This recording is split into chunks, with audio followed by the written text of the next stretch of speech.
Hello everyone, it's Dave back at the allotment to do some tidying up.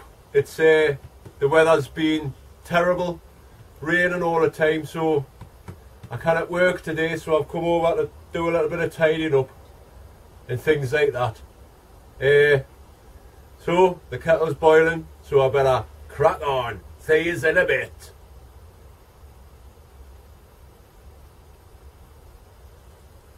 Dave at the allotment. Dave, what are you after this afternoon?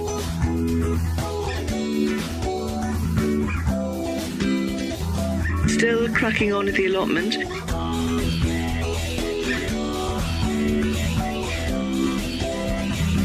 Get the kettle on.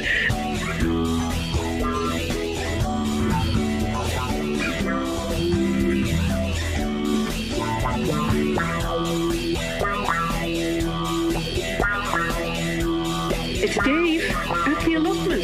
See you in a bit.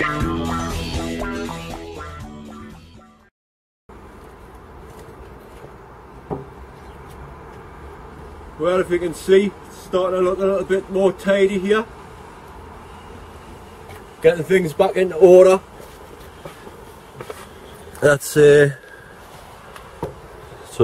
just about done round here.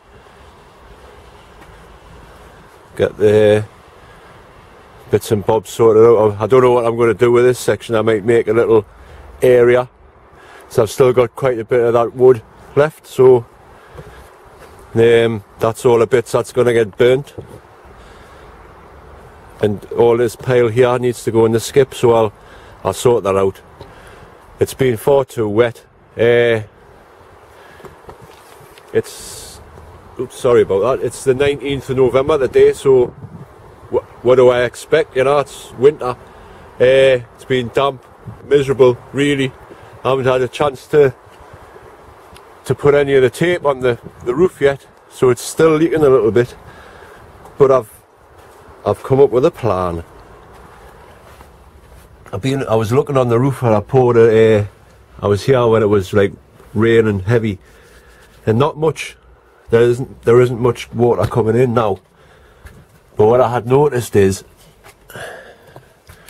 that just round about, you know, in certain places, the water was sitting like down here.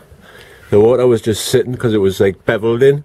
So what I've done, and I think this is going to work, I've just put some bits of wood to chock it up just to make it thingy, and now there's no puddles on the roof now.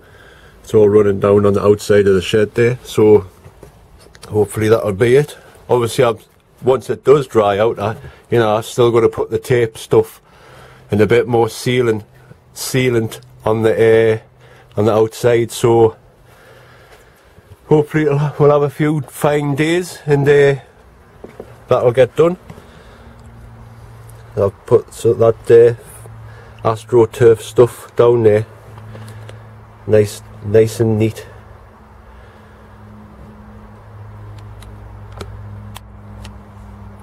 Yeah, I've got this. This is an old bit of a bomb shelter, so I had an idea. Instead of it just lying around, I'm gonna like box off me fire pit.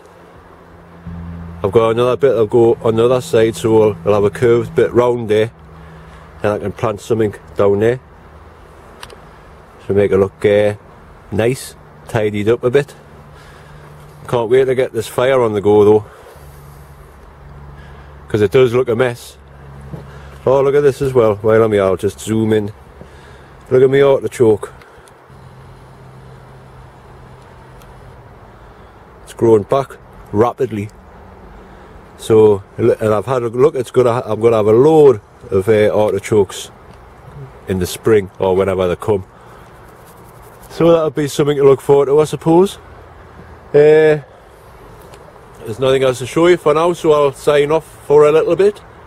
I'm going to have a cuppa. So I'll see you in a bit.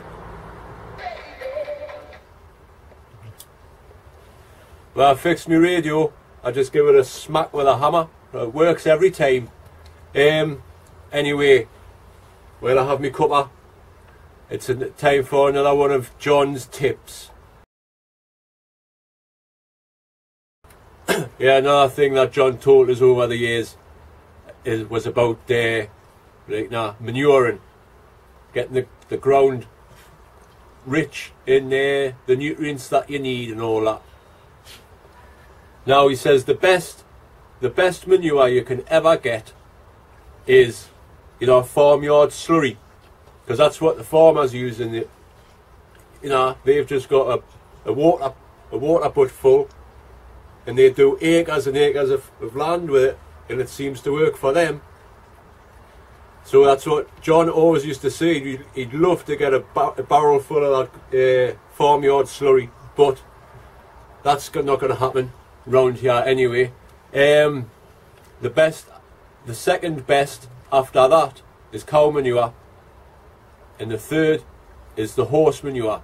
Now the horse manure is good, but the best part about the horse manure is the straw, because that's like soaked in the urine, you know, and that's what's going to give you the nutrients in the ground in the spring. So you want to get as much straw as you can, spread it all over, you know, get it dug in. It'll I don't know, see, my soil's okay.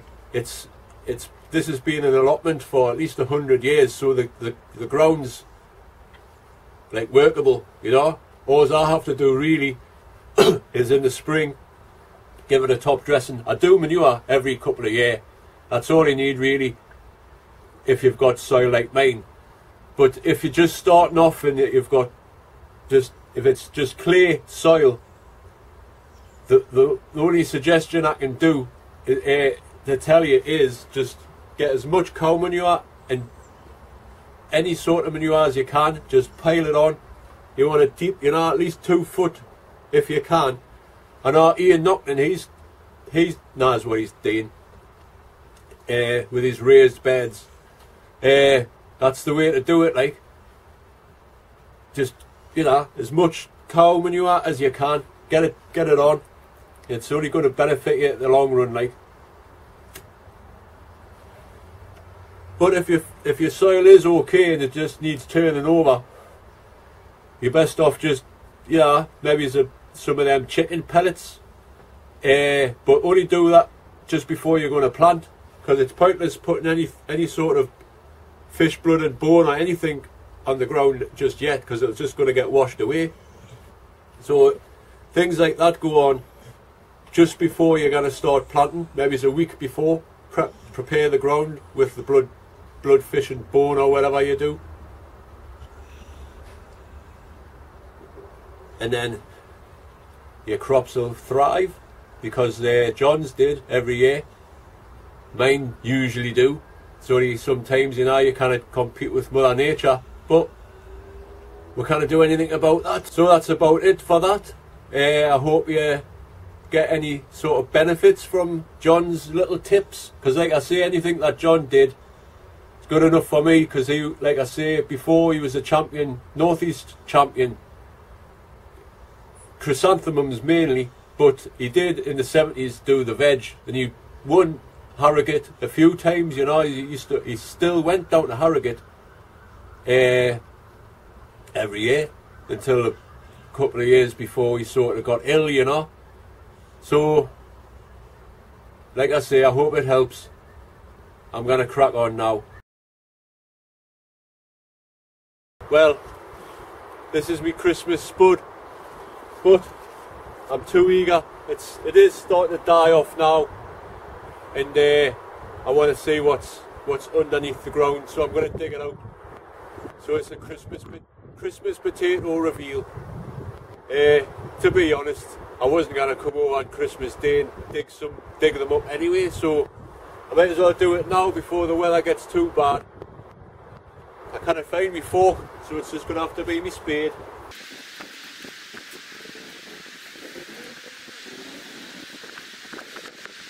Woohoo! Good start.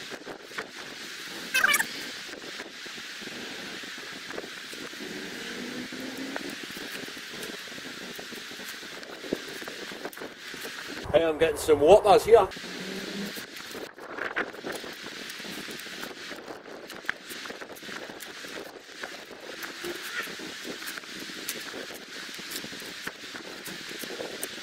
I think that's it. Not loads, but decent size. Don't think it's got much worm damage. So I'll go and clean these up and show you when I've done.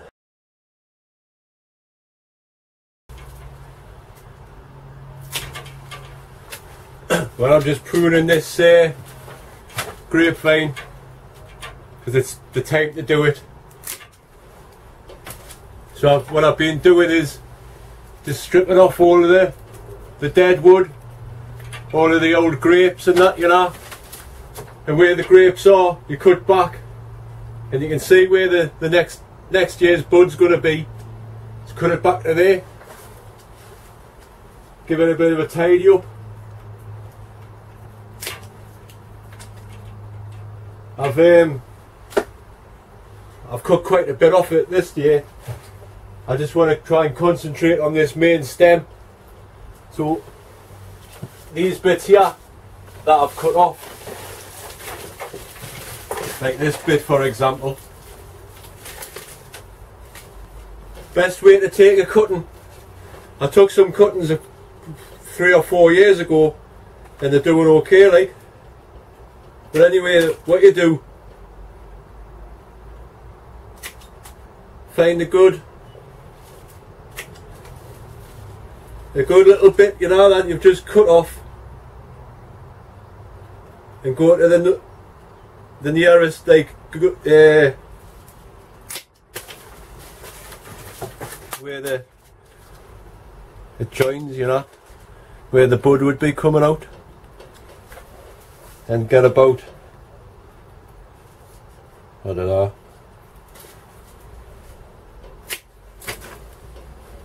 it's tidied up. So that's a perfect cutting there. See if you can see. That's a perfect cutting. Now what you do now, I'll just this is just for demonstrational purposes, but basically you find a bit of ground that you're not going to be using for at least 2 years somewhere in the greenhouse. Leave it. It will get roots on. It takes a while, but it does happen, because that one there, if I can tell you what, because just 2 seconds I'll take off this tripod. That's better. Let's see what I'm doing now. This is a cutting. Remember, I cannot see because of this.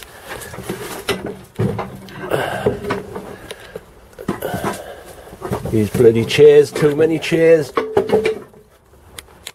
Right there. I don't know if you can remember, but I planted this.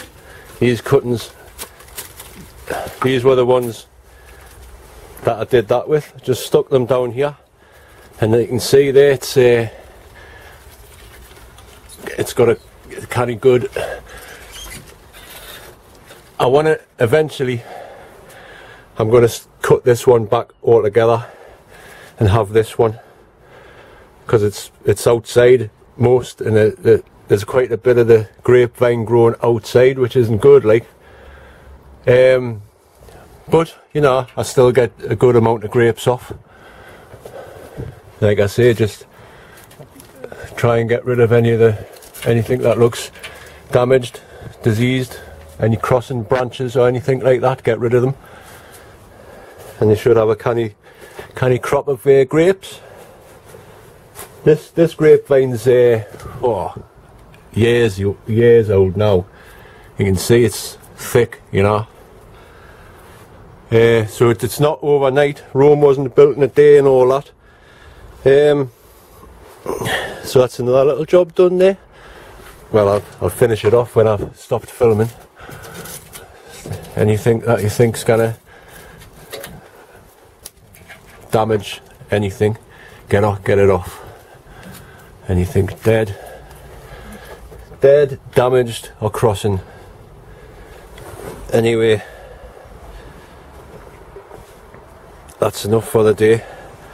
I'm gonna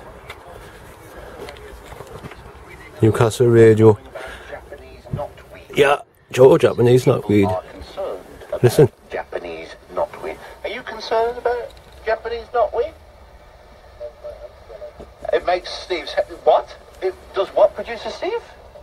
If you touch it, he says in my earphone, he says it makes his hands swell up. So you are.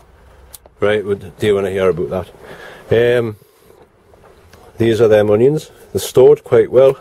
Average size. Canny good. That's the probably the biggest one out of the lot. But it's, you know, still usable. That's them potatoes. There's probably still more on the ground, but I can't find my fork, so I'll just leave them in for now. But they're alright. Not too bad. A little bit scabby. I don't think they would have lasted until Christmas anyway, so. But I've got a few meals out of that, which is good. What else? What I've been doing here as well, I've put another bit of this plastic here. It is dripping, but I know it is. So once it dries out, I will get it sorted. The floor's not too bad, so there's no other drips anywhere else apart from down there. So that's about it, folks, for the day. I've had enough. It's gonna rain again. Annie wants to walk, so I better go. Thanks for watching, thanks for subscribing, especially to all my new subscribers. Fantastic, thank you very much, everyone. I'm over the moon. Thanks a lot. Thanks for watching, folks. See you on the next one. Bye for now.